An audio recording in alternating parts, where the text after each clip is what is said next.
Bonjour à tous et toutes. Bienvenue à cette conférence mensuelle du Réseau québécois de recherche en soins palliatifs et de fin de vie.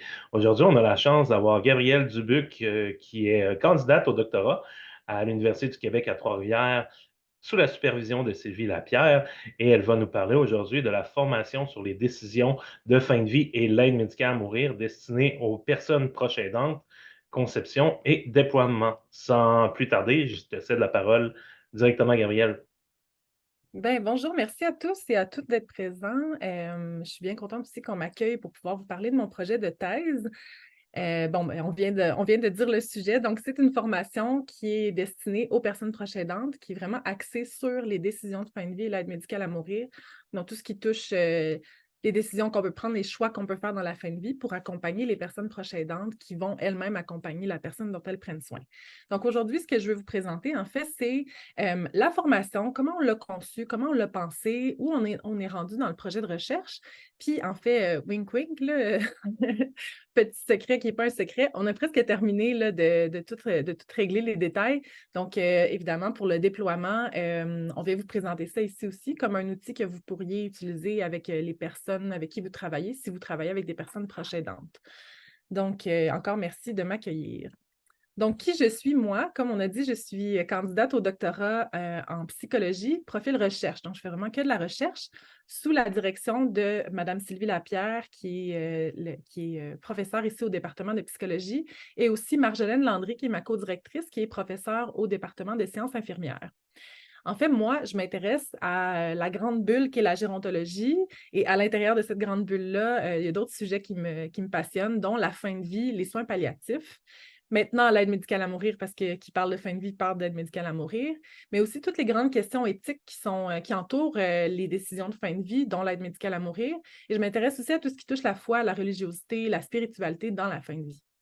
Je suis membre du RQSPAL, bien entendu. En fait, très récemment, là, j'ai fait une demande il n'y a pas longtemps. Et je suis aussi membre du CRIS, pardon, du CRIS-UQAM, qui est un centre de recherche, dans le fond, où on parle plus d'enjeux liés à la suicidologie, à la recherche dans la pratique de fin de vie, mais aussi à tous les questionnements éthiques. Donc, c'est comme un ensemble un peu plus large. Je travaille aussi là, par la bande avec des professeurs en soins infirmiers, dont Marjolaine Landry, qui est ma co-directrice, mais aussi Maude Dessureau au département de sciences infirmières.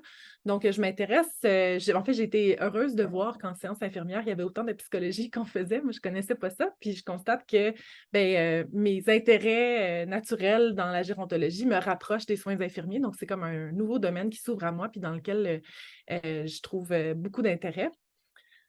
Puis, en fait, en gros aussi, là, j'ai été bénévole en soins palliatifs là, à Trois-Rivières pendant plusieurs années dans ma jeune vingtaine.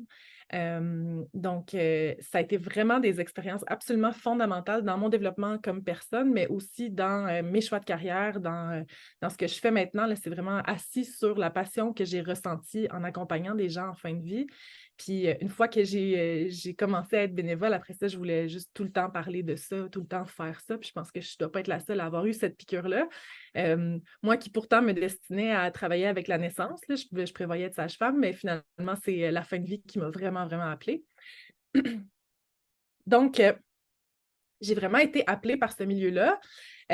Puis à l'époque, quand j'ai commencé mon doctorat en 2017, en fait, là, je travaillais sur un sujet de thèse qui était plus en soins palliatifs, qui portait sur, dans le fond, j'avais comme créé un programme de promotion du bien-être par l'utilisation du journal de gratitude pour les patients en soins palliatifs.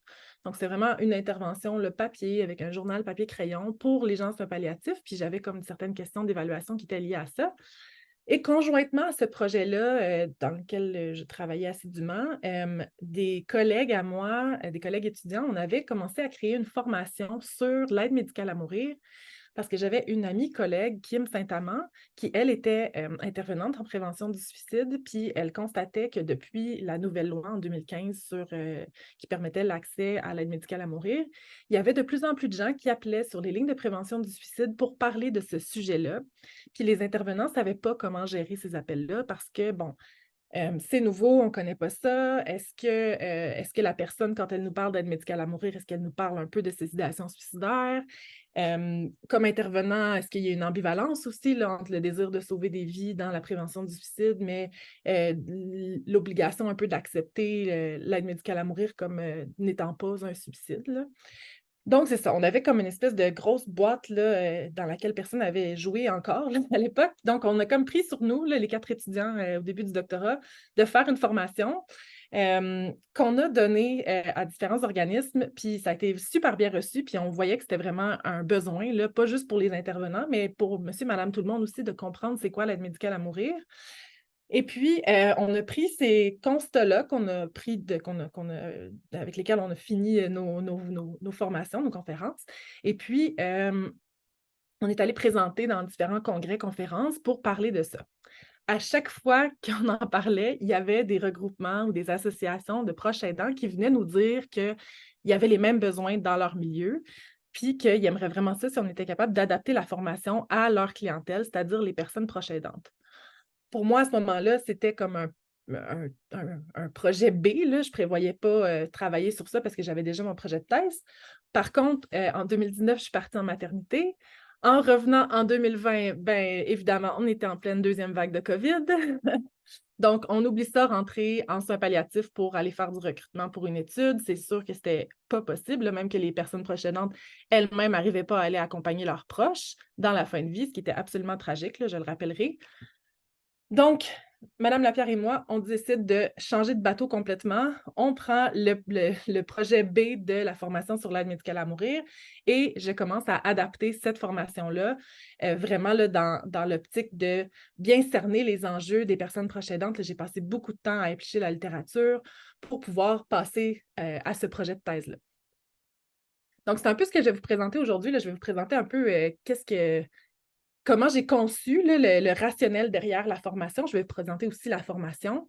Je vais vous présenter comment on va procéder à la recherche à proprement parler, puis ou comment vous pourrez contribuer à nous aider si ça fonctionne avec vos mandats.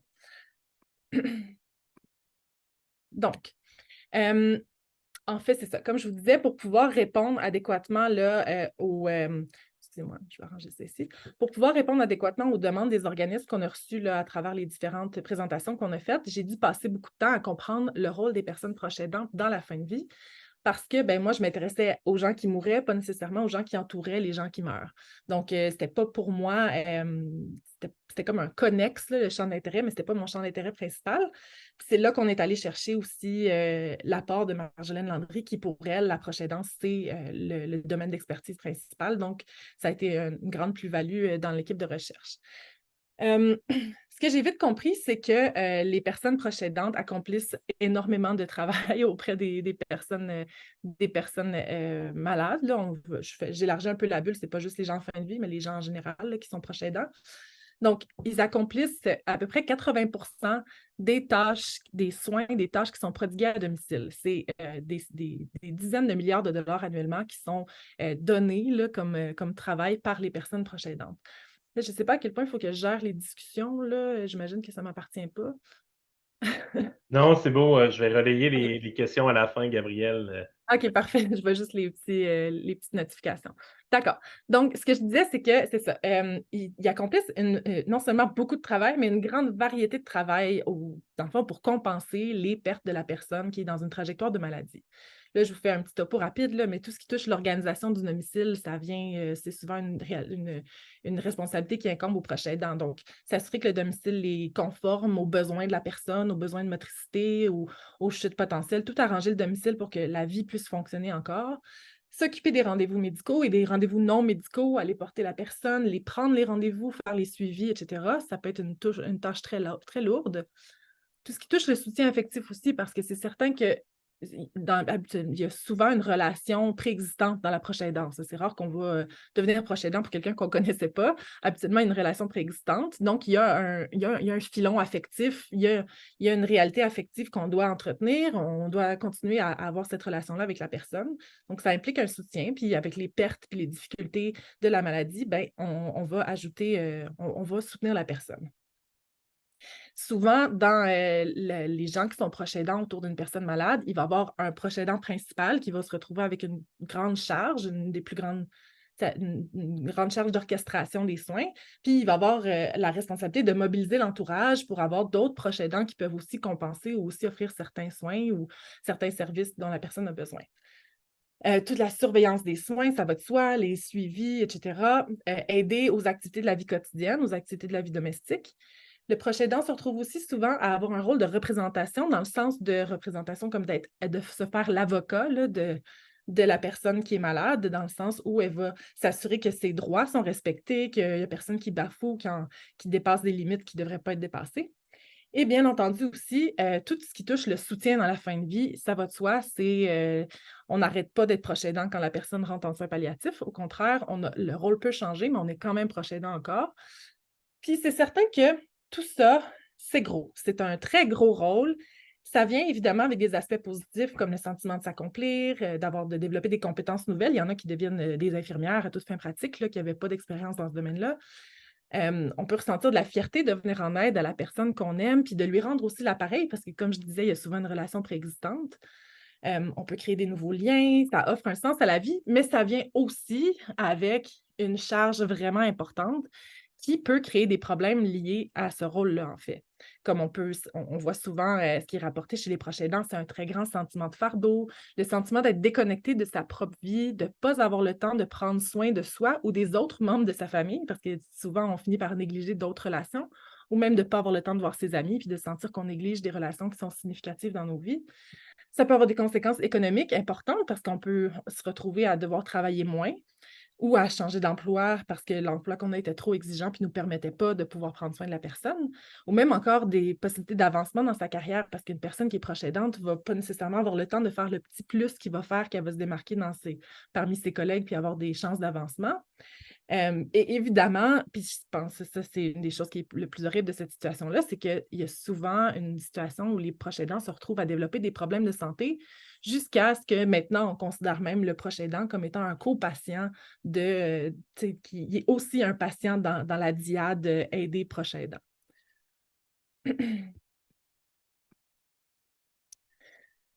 Donc, quand on se retrouve dans la fin de vie, bon, les tâches sont encore très nombreuses. C'est sûr que des fois, il y a des situations d'hébergement qui changent, mais de plus en plus, les gens font le choix de rester à domicile pour la fin de vie. Donc, évidemment, encore toute la dimension des soins physiques là, qui sont prodigués à la personne, mais le proche aidant s'assure aussi de satisfaire les besoins immédiats et à court terme de la personne qui est malade. Donc, tu sais, c'est pas parce qu'il nous reste 1 année, 2 années de vie qu'on fait rien. Tu sais. On a des projets qui sont plus modestes peut-être, mais on a des gens qu'on veut voir, on a peut-être des endroits qu'on veut aller visiter encore. C'est des choses qui sont envisageables. Le proche aidant va contribuer dans ces situations-là. On sait aussi que les professionnels de la santé passent moins de temps à offrir de l'information aux personnes âgées. Donc, ça arrive souvent que le proche aidant doit faire un peu comme je vous disais, l'avocat, là, dans le sens qu'il doit aller chercher l'information puis pousser un peu les professionnels pour aller chercher cette information-là. Le proche aidant aussi se retrouve souvent à être la référence en matière des volontés de la personne en fin de vie. Ça, c'est encore plus présent quand la personne n'a pas émis de volonté là, précise ou n'a pas fait de directive médicale anticipée. C'est un rôle qui incombe aux gens qui sont autour de lui, puis ça fait vivre généralement un fort sentiment de fardeau parce que le proche aidant n'est pas nécessairement certain si ses choix à lui sont les mêmes que la personne aurait pris. Donc, on peut se retrouver avec un conflit de valeurs, même des conflits interpersonnels à travers les membres de la famille. Donc, c'est ça. Donc, le respect des volontés en cas d'inaptitude aussi, ça devient complexe parce que c'est ça, comme je vous disais, si moi j'avais fait ce choix-là, mais elle ne l'avait pas fait, et vice-versa, il y a comme toute de la rumination qui peut embarquer puis ajouter au sentiment de fardeau des proches aidants. Donc, tout ça, ça nous a mené à penser que la façon dont sont marchandées les exigences du rôle, c'est-à-dire comment sont articulées, comment ça se fait, comment ça se pense, c'est particulièrement important dans le rôle. Puis, en fait, les proches aidants doivent s'adapter à la fois à la lourdeur de leur rôle, puis à l'intensité affective aussi de la relation, puis de la perte dans la fin de vie. Donc, toute la notion de marchandage, de comment les choses s'arriment, comment je peux solliciter les stratégies d'adaptation à l'intérieur de moi pour pouvoir pallier les différentes problématiques qui peuvent survenir dans toutes les sphères que je vous ai énumérées auparavant. Donc, pour asseoir un peu ma tête, là, me faire une idée de comment évaluer ça, j'ai emprunté le concept de coping, de stratégie d'adaptation de Folkman et Lazarus. C'est un concept qui a fait couler beaucoup d'encre, là, qui date des années 80, qui est très utilisé. Mais brièvement, c'est dans le fond l'ensemble des efforts qu'une personne peut émettre pour maîtriser, réduire ou tolérer les exigences qui menacent ou dépassent ses ressources. Ça va sans dire que la partie de la vie, fin de vie de mon proche aidé, c'est une menace qui dépasse les ressources de la plupart des gens. C'est une situation problématique. C'est difficile, ça exige des ressources, ça exige une mobilisation, puis des stratégies de coping qui viennent avec ça. Donc, dans ce modèle-là, il y a comme deux grandes façons de coper avec les événements. Il y a une façon qui est axée sur les émotions. Donc, c'est des stratégies qui sont plutôt inconscientes. Les gens vont comme faire des stratégies sans s'en rendre compte nécessairement, puis ça va viser à diminuer la tension émotionnelle sans directement intervenir sur la situation. Puis, on a aussi des stratégies qui sont focalisées sur le problème. Donc, dans ce cas-là, c'est un peu le contraire. On va essayer d'intervenir sur le problème consciemment pour modifier la situation et éventuellement, indirectement, diminuer l'intensité émotionnelle de ce qu'on traverse. Quand on reprend, mettons, juste la partie sur les stratégies axées sur le problème, là, ça se redivise en deux sous-catégories. Donc, des stratégies qui servent vraiment à modifier la situation pour pouvoir diminuer l'intensité émotionnelle. On a des stratégies qui sont dites passives. Donc là, c'est des stratégies d'évitement, en fait. Donc, tout ce qui touche le déni, l'abandon, l'évitement, on essaie de s'éloigner de la situation pour ne pas avoir à gérer les émotions qui viennent avec, mais il y a quand même un effort actif de s'éloigner de la situation. Et enfin, il y a les stratégies actives ou qu'on dit vigilantes, donc qui impliquent un choix. Il y a la résolution de problèmes, la quête de soutien social et la recherche d'informations. Voilà le mot-clé, recherche d'informations. Donc, c'est sûr que dans la fin de vie, il faut penser que la résolution du problème, qui est la fin de vie, va être une résolution négative. Ça va être la fin de vie et le début du deuil. Ça va de soi. Par contre, on sait aussi que si les proches aidants se retrouvent à tomber dans leurs besoins de recherche d'informations comme stratégie de coping, bien, ils peuvent initialement ressentir des émotions négatives parce que ça va leur soulever des enjeux, ils vont avoir à confronter leurs émotions, leur ambivalence, leurs difficultés, mais ultimement, ça apaise les difficultés émotionnelles qu'ils peuvent ressentir par rapport à ce problème-là qui est la fin de vie. Donc, c'est un peu ça le but, l'objectif, c'est d'offrir aux gens des ressources qu'ils puissent utiliser pour pouvoir pallier cette problématique-là. Le seul problème, c'est que c'est tellement compliqué.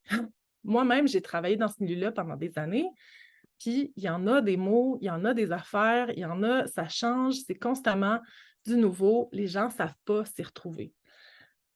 Puis en plus de ça, sans comprendre juste la terminologie, ben, il y a chacun de ces termes-là a son histoire, ça a des références à la philosophie, à la psychologie, à la sociologie, à la médecine, parce que c'est ultimement aussi des choix médicaux. Donc, c'est plein de facteurs qui viennent entraver la recherche d'informations, puis qui, ultimement, touchent à l'ambiguïté des termes, au changement constant qu'on voit dans la loi, puis qui font que, dans le fond, la stratégie de coping, qui est la recherche d'informations, est comme un peu impossible dans ce capharnaüm-là d'informations qui est difficile à démêler pour le commun des mortels. Donc, j'en arrive à mon objet principal, une formation pour démêler tout ça et surtout, éventuellement, évaluer les effets de la formation sur les connaissances et les attitudes. Je vais prendre une pause pour une gorgée d'eau. Donc, la formation, qui était un peu basée sur ce que vous aviez vu, ce qu'on avait créé auparavant. C'est une formation qu'on a filmée initialement en 2021. Je suis encore partie en congé maternité. Et puis, à mon retour, ben, la loi avait changé. Mais là, on n'allait pas changer de bateau, on allait changer le cap du bateau. Donc, on a refilmé les capsules en les mettant à jour au regard de la nouvelle loi, qui est la loi modifiant la loi concernant les soins de fin de vie. Donc, c'est ça, on l'a remise à jour. C'est une formation qui comporte 5 capsules. C'est assez bref, c'est 50 minutes, donc environ 10 minutes par capsule. Et on a 3 présentatrices. Moi-même, Madame Lapierre, qui est professeure au département de psychologie, et ma collègue Kim Saint-Amand, qui est maintenant psychologue en hôpital de jour pour personnes âgées, je crois. Donc, on a comme une espèce de petit panorama de professionnels différents dans le milieu. Puis, on travaille bien ensemble, fait qu'on était contente de pouvoir se retrouver dans ce milieu-là. Tout ça est hébergé sur une plateforme sécurisée. Donc, ce n'est pas accessible sur YouTube. Ça passe vraiment dans une plateforme sécurisée qui est faite avec l'université. Tout le processus de la recherche au complet est sur cette plateforme-là. C'est vraiment un site autoportant avec de l'inscription jusqu'à la fin de l'étude, avec toutes les mesures, puis les capsules. Tout est sur un site. Donc, ça devrait être facile d'utilisation. Donc, ce que je vais faire, en fait, c'est que... ah oui, avant, par contre, je vais vous montrer en fait les sujets qu'on aborde dans les 5 capsules. Le premier sujet, c'est on fait un retour sur l'historique de la prise en charge de la mort. Donc, comment on est passé de la mort en famille à la mort institutionnalisée, comment ça a eu un effet sur les proches aidants autour du mourant, comment on est arrivé avec les soins palliatifs, comment on a développé l'aide médicale à mourir, qu'est-ce que ça a l'air de quoi aujourd'hui, tout ça. Donc, ensuite, on a la deuxième capsule qui est vraiment portée sur la loi concernant les soins de fin de vie, où là, on va vraiment dans le détail de qui peut avoir accès à l'aide médicale à mourir, qui peut la donner, tu sais, tous ces détails-là qui sont vraiment plus dans le texte de loi, je vous dirais, fait qu'on a comme pris la loi puis on l'a rendue plus digeste. Ensuite, on va dans les critiques de l'aide médicale à mourir, les critiques positives, les critiques négatives, là, on essaie de faire un spectre assez large, puis c'est un peu dans l'idée d'offrir des pistes de discussion aux gens, parce que les gens ont tous des attitudes différentes envers l'aide médicale à mourir, puis les soins de fin de vie en général. Comment on peut en discuter? Bien, c'est en connaissant davantage. Ensuite, la 4e capsule, on passe du temps à discuter de la notion de consentement, de l'élargissement pour les troubles neurocognitifs majeurs, là, qui est imminent. En fait, là, c'est prévu pour l'été 2025. Là, ça a été passé dans la loi, mais ça va être en pratique à l'été 2025. Et les directives médicales anticipées pour donner ces outils-là aux gens. Et enfin, on fait une capsule qui est un peu plus pratique, je vous dirais, là, qui est vraiment axée sur le rôle de la personne proche aidante là, et dans les décisions de fin de vie et des astuces de communication pour qu'ils puissent parler de la fin de vie avec la personne dont ils prennent soin. Puis dans tout ça aussi, il y a une boîte à outils avec différentes ressources qui sont offertes à la personne. Donc, je vais vous montrer une capsule, on fait quelques minutes d'une capsule pour que vous ayez un référent là, visuel de ce dont ça a l'air. Là, vous allez voir une petite transition. Ce ne sera pas bien long.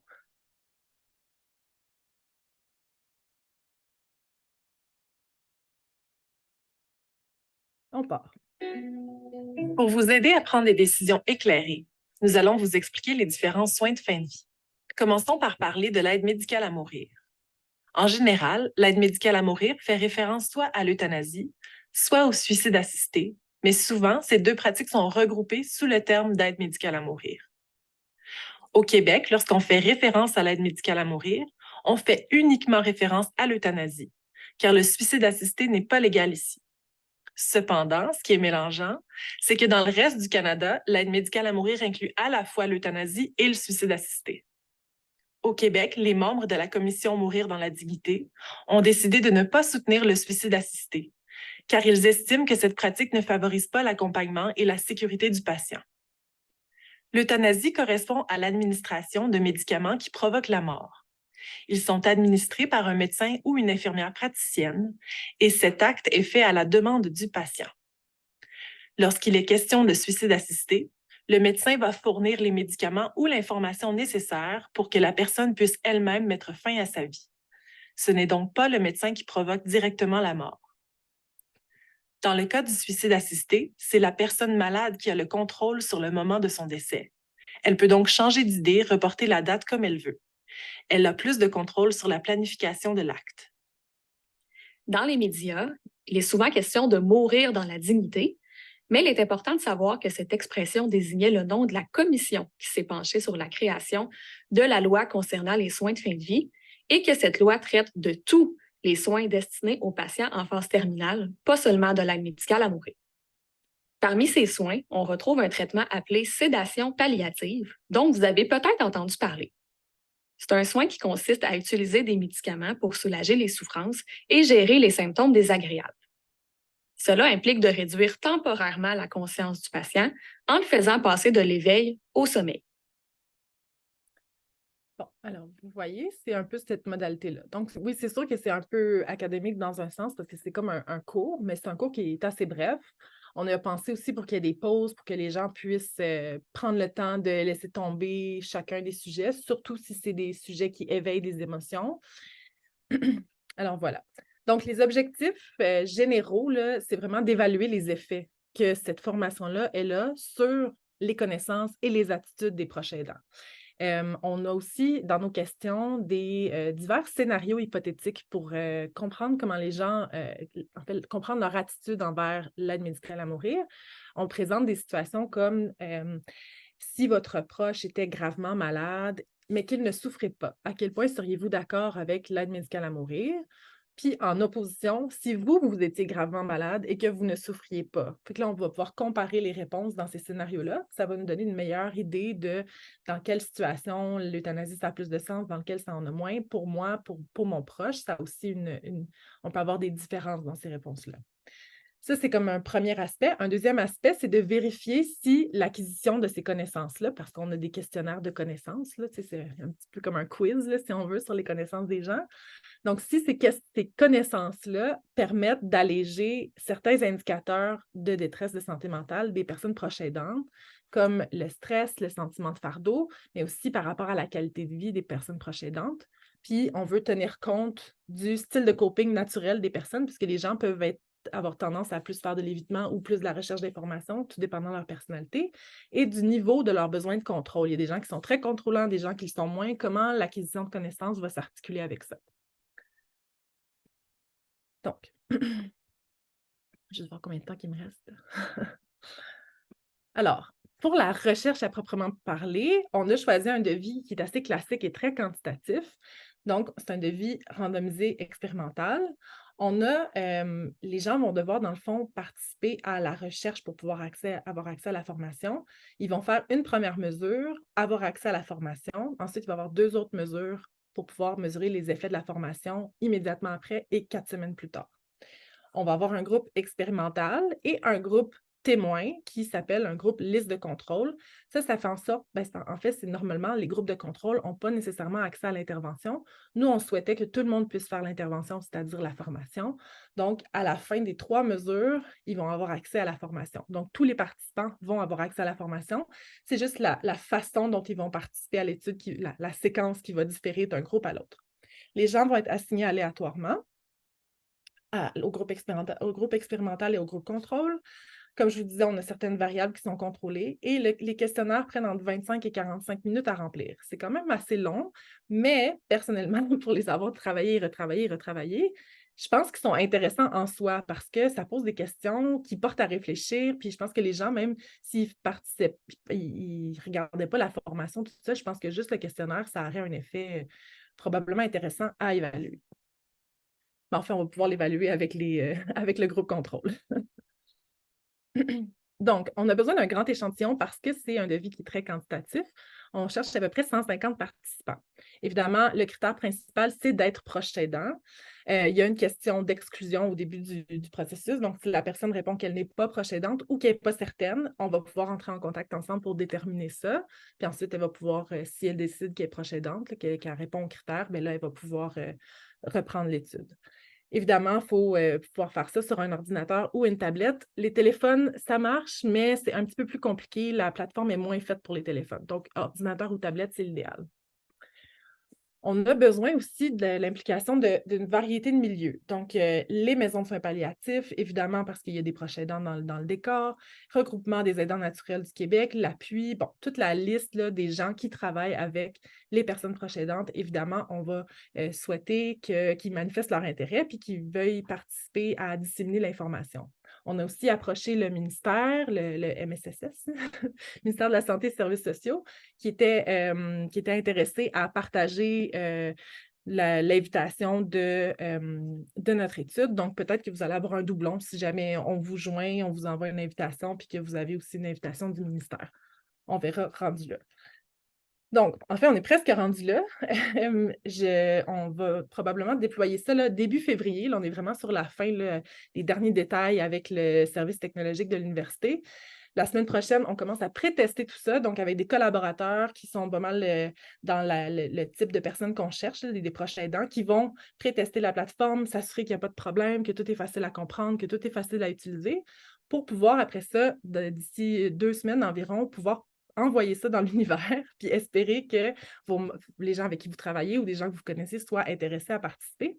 Évidemment, si vous travaillez avec des gens proches aidants, ça sera possible de partager l'annonce, en fait, la publicité pour notre affiche de recrutement pour pouvoir participer à travers les courriels de vos membres ou encore par le biais des pages Facebook parce qu'on va faire aussi du recrutement sur Facebook. Donc, pour moi, ça fait le tour. Merci de votre présence. Là, vous êtes vraiment nombreux. Je suis contente de pouvoir présenter ça à tout le monde.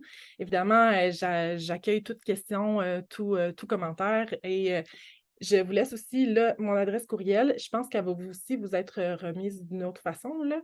Mais n'hésitez pas à m'envoyer un courriel si vous êtes intéressé, si vous avez des questions sur le sujet ou vous voulez collaborer d'une autre façon, ça va me faire vraiment plaisir. À noter qu'il n'y a qu'un seul L dans Gabrielle. Et si vous en mettez 2, c'est ma collègue Gabrielle Dubuc de l'UQTR qui va pouvoir me renvoyer le courriel si elle y pense. Donc, merci beaucoup.